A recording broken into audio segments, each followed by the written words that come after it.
My name's Allan Reetz. For the past 30 years, I've worked with Hanover Co-op food stores out of New Hampshire and Vermont. It's a very large food consumer cooperative doing about $93 million a year in revenue. So for me, I'm cycling out of that job. I'm leaving on a high note, but I still want to stay involved in agriculture. And by chance, this conference popped into my LinkedIn feed, and I was like, regenerative agriculture, the term gets tossed around a lot.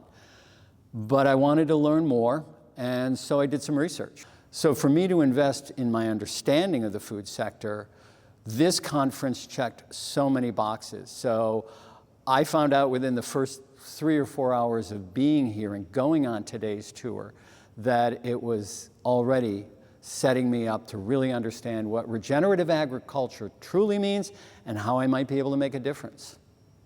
You know, coming down to this particular conference offered me a way to gain more than just information. You can gain information on the internet.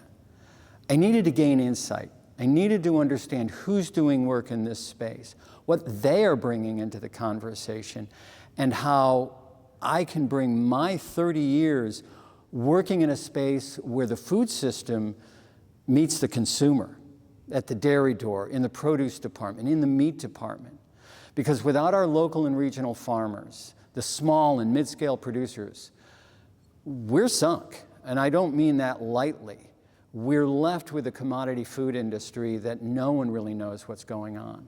So for me, this conference had the credibility that when I showed up, I knew that I would be walking away with more than just 3 or 4 days in Atlanta. I was walking away with an experience that put me in the center of where regenerative agriculture is charting what we need for tomorrow. I think when we talk about connecting regenerative agriculture either to supply chains or consumer demand, we really have to look not just at both ends of that spectrum, but through my work, I start with the consumer in many cases. Do they have an understanding of the food that's available to them? And maybe not just available in the grocery store, but food that is out there in the marketplace in general, where their food might be available years from now. Where is agriculture headed? And when we think about distribution chains, so often it's whatever the food system can force in to that distribution chain and occupy the space. Where does regenerative agriculture find its space on that channel and in that bandwidth? And I see so much opportunity for when the consumers understand what the value is to a regeneratively produced product, to the farms in their communities, and what it's doing to benefit the soil, and how we're not seeing a lot of impacts on communities, but we're actually seeing the regeneration of something. To me, the supply chain and the distribution part of that is going to say, we have a market that's ready to be served. And I see that there's great potential for those three things to align: regenerative agriculture, the consumer, and the throughput from the distribution channels. As long as we've got flexibility in that middle part, I'm extremely confident. When I think about bridging the gap between the production end of things, regenerative farms, to consumers through distribution channels, I'm thinking of the urgency of this process. And I think when we as both consumers, advocates, farmers, policymakers, and consumers can understand the urgency and what's at risk here with farming, I believe that there's going to be a sea change. And I want to give one example. When I think about farming, I know that when a tractor wears out a tire, you can replace the tire. But when fields are depleted, you have no choice other than to add more harmful inputs or to make a shift. And that shift is to say, putting our shoulder behind regenerative agriculture, knowing that nature is a very willing partner when we step on its side and put our efforts behind it. Over the last 10 years alone, in my work in this realm, stakeholder alignment has been a daily task, a daily opportunity, and a daily benefit. We often talk about silos and people doing different areas of work, But once we either get people in the same room or understanding what someone else is doing in this realm, that to me is part of the stakeholder alignment. Those stakeholders could be the consumers, they could be the distribution channels who see opportunity. There is real marketplace opportunity for this. They will step forward. And when we also consider the business opportunities, many people will come to a table quickly when they understand that there is something in it for them, but there's also something in it for the greater community and the food system we're all going to rely on in the coming decades and generations.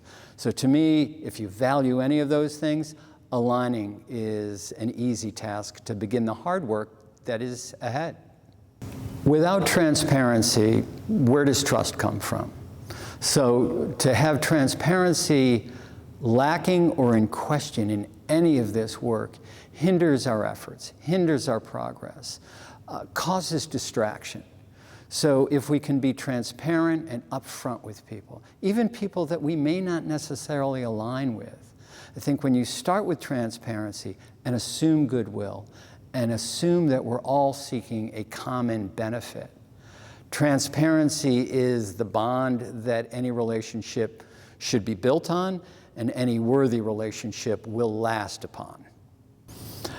I've had the privilege of being in a lot of farmyards and at the kitchen tables of farmers over decades of work for the Hanover Co-op, which is a 90-year-old cooperative. It's a $93 million cooperative that sources nearly $20 million from a 100-mile radius.